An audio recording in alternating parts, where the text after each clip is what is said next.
नमस्कार, news nation digital के हमारे इस खास एपिसोड खबरें दुनिया की में आपका स्वागत है। मैं हूं सुमित कुमार दुबे। मालदीव की भारत के साथ तनातनी जग जाहिर हो जाने के बाद या उस दौरान ही मालदीव के राष्ट्रपति मोहम्मद मोइजू चीन की यात्रा पर है और चीन की ये यात्रा उनकी अब पूरी हो चुकी है। इस यात्रा में मोइजू ने चीन के साथ कई बड़े समझौतों पर दस्तखत तो किए हैं, लेकिन साथ ही जो खास बात इस पूरी यात्रा से निकल कर आई है वो ये है कि भारत मालदीव के रिश्तों को लेकर चीन का रुख।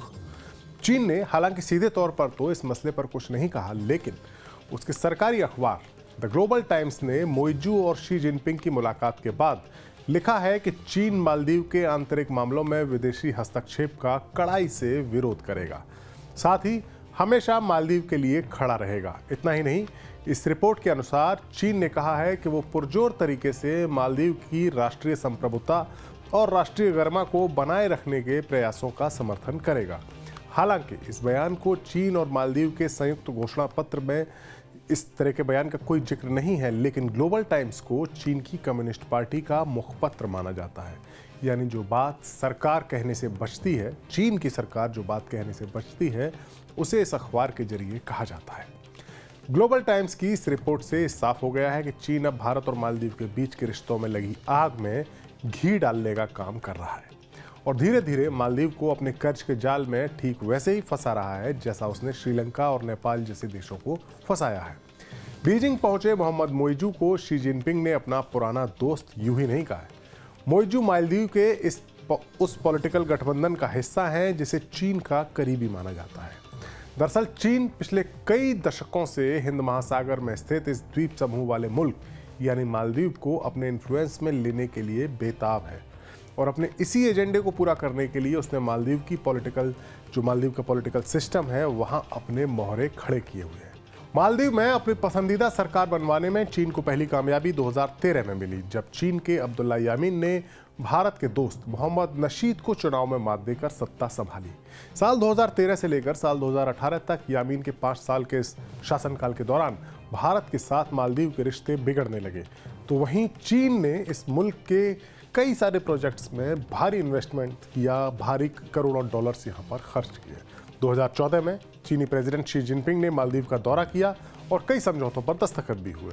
इसके बाद यामीन की सरकार ने अपने लामू एटोर द्वीप से नागरिक आबादी को हटा लिया और चीन के फौजी अड्डे के बनने की भूमिका, हिंद महासागर में गौर कीजिएगा, फौजी अड्डा बनाने की चीन की मंशा जो थी उसकी भूमिका तैयार हो गई। हालांकि 2018 में भारत के समर्थक माने जाने वाले मोहम्मद सोली की सत्ता में वापसी हुई, यानी उनकी पार्टी सत्ता में वापस आई और मालदीव चीन की बजाय एक बार फिर से भारत के करीब आता गया। लेकिन फिर पिछले साल सितंबर में दोबारा चुनाव हुए और यामीन के ही चेले या उनके शिष्य कहे जाने वाले मोहम्मद मोइजू की जीत हुई, जिसने मालदीव में चीन के भारत विरोधी प्रोपेगेंडे की जीत कहा जा सकता है और इस जीत के बाद ही मोइजू ने भारत विरोधी रंग दिखाने शुरू कर दिए।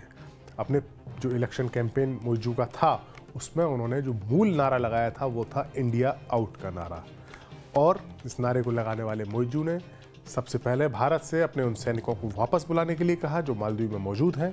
इसके बाद मोइजू ने भारत के साथ समुद्री समझौते को रद्द कर दिया जो पिछली सरकार के दौरान भारत के पीएम मोदी की मालदीव यात्रा के वक्त हुआ था। जाहिर है मोहम्मद मोइजू भारत से दूरी और चीन से नज़दीकी बनाने के फॉर्मूले पर आगे बढ़ रहे हैं और इसी फॉर्मूले के तहत उन्होंने अपनी इस चीन यात्रा में 20 समझौतों पर दस्तखत किए हैं। साथ ही बायलैटरल संबंधों को व्यापक रणनीतिक साझेदारी तक बढ़ाने का ऐलान किया गया है।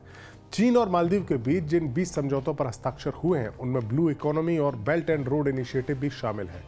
पिछले दिनों जब भारत के पीएम नरेंद्र मोदी ने लक्षद्वीप की यात्रा की थी, तब सोशल मीडिया पर उसे मालदीव की टक्कर का टूरिस्ट डेस्टिनेशन बताया गया, जिसके बाद मोइजू सरकार के कुछ मंत्रियों ने भारत के खिलाफ आपत्तिजनक बयानबाजी की।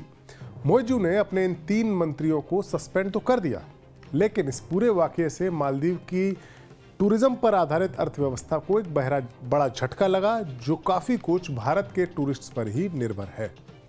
ऐसे में मोइजू ने अपनी चीन यात्रा के दौरान जिनपिंग से अपने मुल्क के और ज़्यादा टूरिस्ट्स को मालदीव भेजने की अपील की, जिसे जिनपिंग ने कबूल भी कर लिया और ऐसा कहा जा रहा है कि अब चीन और मालदीव के बीच में फ्लाइट्स की संख्या बढ़ाई जाएगी। दरअसल चीन किसी भी सूरत में मालदीव पर अपना प्रभुत्व चाहता है और उसके लिए वो मालदीव को उसके पड़ोसी यानी भारत से दूर करना चाहता है। शायद यही वजह है कि चीन भारत और मालदीव के रिश्तों को और ज्यादा भड़काने की कोशिश में लगा हुआ है। हमारा ये वीडियो आपको कैसा लगा, अपनी राय हमें जरूर बताएं। देश और दुनिया से जुड़ी बाकी खबरों के लिए देखते रहिए न्यूज़ नेशन डिजिटल। नमस्कार।